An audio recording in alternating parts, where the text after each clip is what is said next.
सावित्री देवी को हमेशा अपने घर पर राज करना पसंद था। उनके हिसाब से घर की रसोई, समय और परंपराएं उनकी बनाई हुई थीं और सबको उनका पालन करना चाहिए था। जब प्रिया बहू बनकर आई तो सावित्री देवी को लगा कि ये बहू थोड़ी ज्यादा मॉडर्न है। वो ऑफिस जाती थी, पिज्ज़ा भी खा लेती थी और वीकेंड पर देर तक सोना पसंद करती थी। एक दिन सावित्री बोली, हमारे जमाने में बहुएं सूरज निकलने से पहले उठ जाती थी। प्रिया मुस्कराकर बोली, मां जी, हमारे जमाने में अलार्म भी होता है, लेकिन नींद भी जरूरी है। बस यहीं से शुरू हुई छोटी छोटी बातों पर तकरार। अगर प्रिया ने दाल में कम नमक डाला तो सासू माँ कहती, इन्हें तो किचन की खुशबू भी बर्दाश्त नहीं। अगर प्रिया ने खुद चाय बना ली तो सासू माँ कहती, अब तो हमारी जरूरत ही नहीं रही। राजीव बीच में पड़ता, कभी माँ को मनाता, कभी बीवी को, लेकिन दोनों में से कोई झुकने को तैयार नहीं। एक दिन प्रिया ने अपनी सहेली से सलाह ली। सहेली बोली, लड़ाई से कुछ नहीं होगा, उन्हें जीतने का एहसास दो, लेकिन अपनी बात मनवाओ। अगले दिन प्रिया ने सासू माँ से पूछा, माँ जी, आपके आलू के पराठे तो गजब के होते हैं, सिखा दीजिए ना। सावित्री मुस्कराईं, सालों बाद किसी ने उनकी रेसिपी की तारीफ की थी।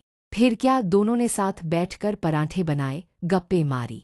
धीरे धीरे प्रिया उनकी पसंद का ध्यान रखने लगी और सावित्री ने भी ऑफिस से आने के बाद प्रिया को चाय देना शुरू कर दिया। एक दिन मोहल्ले की एक नई बहू ने सावित्री से पूछा, आप और आपकी बहू में इतनी पट्टी कैसे है? सावित्री बोली, हैं, बहू अगर दोस्त बन जाए तो सास दुश्मन क्यों बनी रहे? और प्रिया मुस्कराकर बोली, अगर सास माँ बन जाए तो बहू बेटी क्यों ना बने? एक रविवार की सुबह थी। सावित्री देवी अपने गुनगुने तेल से पराठे सेंक रही थी और पूरा घर घी की खुशबू से महक रहा था। उधर बहू प्रिया ने फ्रिज से चीज़, सॉस और ब्रेड निकाली और ऐलान कर दिया, आज मैं सबके लिए होममेड पिज्ज़ा बनाऊंगी। सावित्री का चेहरा ऐसे बन गया जैसे किसी ने टीवी का रिमोट छीन लिया हो। वो बोली, है पिज्ज़ा, वो भी सुबह सुबह? हमारे ज़माने में तो नाश्ते में गर्मा गर्म पराठे ही होते थे। प्रिया मुस्कराई, माँ जी, एक दिन पिज्ज़ा खा लीजिए, देखिएगा मज़ा आ जाएगा, फिर मैं आपके पराठे खाऊंगी। सावित्री ने नाक सिकोड़ते हुए कहा, हमारे पेट पिज्ज़ा नहीं पचाते बिटिया। पर जब पिज्ज़ा ओवन से निकला और चीज़ की खुशबू पूरे घर में फैल गई तो सावित्री ने चुपचाप एक स्लाइस उठाया। पहला कोर खाने के बाद उन्होंने कहा, हम इसमें थोड़ा हरा धनिया डाल देती तो स्वाद और आ जाता। प्रिया हंस पड़ी, अगली बार आपके स्टाइल का देसी पिज्ज़ा बनाऊंगी माँ जी। और फिर दोनों साथ बैठकर पिज्ज़ा और पराठे की तुलना करती रहीं, एक मॉडर्न, एक देसी, पर दोनों में प्यार भरपूर। शाम के 7 बजे थे जैसे ही सावित्री देवी ने रिमोट उठाया और संस्कार चैनल लगाया। उसी वक्त प्रिया ऑफिस से लौटी और कहा, माँ जी, जरा डांस इंडिया फाइटर्स देख लूं, आज फिनाले है। सावित्री ने चश्मा उतार कर कहा, बिटिया, अभी तो रामायण का वनवास वाला एपिसोड चल रहा है, ऐसे सीरियल में सुकून है, तुम्हारे शो में तो बस चीख चिल्लाहट है। प्रिया बोली, तारांकन तारांकन, अरे माँ जी, ये डांस है, चीख नहीं। और वैसे भी रामायण तो आप 100 बार देख चुकी हैं। बस फिर क्या था, दोनों के बीच टीवी रिमोट की लड़ाई शुरू हो गई। कभी रिमोट प्रिया के हाथ में, कभी सासू माँ ने गुपचुप छिपा दिया तकिए के नीचे। एक दिन तो प्रिया ने रिमोट की बैटरियां ही निकाल ली। राजीव ऑफिस से थका हारा आता और सामने 2 कैटेगरी की लड़ाई चल रही होती, संस्कृति बनाम एंटरटेनमेंट। उसे कभी रिमोट छीनना पड़ता, कभी बहला फुसलाकर चैनल बदलना पड़ता। एक दिन प्रिया को खांसी हो रही थी तो सावित्री देवी ने अदरक वाली चाय बनाई और साथ बैठकर कहा, आज तुम देख लो, लेकिन कल मेरा रामायण फिक्स है। प्रिया मुस्कराई और बोली, सौदा मंजूर है माँ जी। फिर दोनों ने मिलकर रिमोट पर टाइम टेबल बना डाला। 7 से 7:30 सासू माँ का धार्मिक चैनल, 7:30 से 8 बहू का डांस शो और संडे को साथ बैठकर कोई फैमिली फिल्म। कुछ दिनों से सावित्री देवी थकी थकी सी रहने लगी, खाने में दिल नहीं, सुबह जल्दी नहीं उठती, टीवी देखना भी छोड़ दिया। राजीव ने पूछा, माँ, सब ठीक है ना? सावित्री बोली, है अब क्या ठीक रहना, बूढ़ी हड्डियां हैं, न कोई बात करने वाला न कोई पूछने वाला। प्रिया ने ध्यान दिया कि माँ जी अब हर चीज में चुप चुप सी हैं। डॉक्टर की रिपोर्ट। राजीव प्रिया को लेकर डॉक्टर के पास गए। डॉक्टर ने कहा, सावित्री जी को कोई बड़ी बीमारी नहीं है, लेकिन उन्हें अटेंशन डिफिशिएंसी है, यानी अकेलापन। उन्हें प्यार, बातचीत और अपनापन चाहिए, यही इनकी सबसे बड़ी दवा है। परिवार की दवा शुरू हुई। अगले दिन से प्रिया ने अपने ऑफिस टाइम से हर दिन 15 मिनट माँ जी के साथ बैठना शुरू किया। राजीव ने वीकेंड पर माँ के साथ मंदिर और बाजार जाना शुरू किया।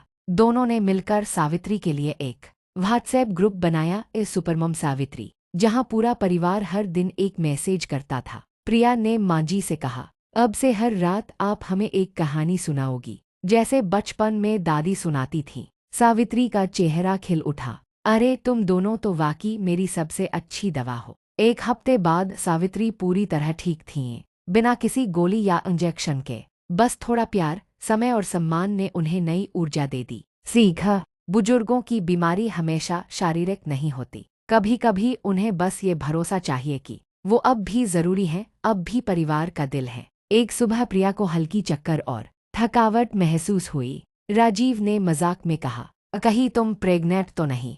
प्रिया हंस पड़ी, लेकिन टेस्ट करवाया और जब रिपोर्ट आई पॉजिटिव, राजीव खुशी से उछल पड़ा। मैं डैड बन रहा हूँ, मम्मी को बताए। प्रिया बोली, रुको जरा माँ जी तो पहले डरेंगी, फिर खुश होंगी, स्टेप बाय स्टेप बताना पड़ेगा। सास का रिएक्शन।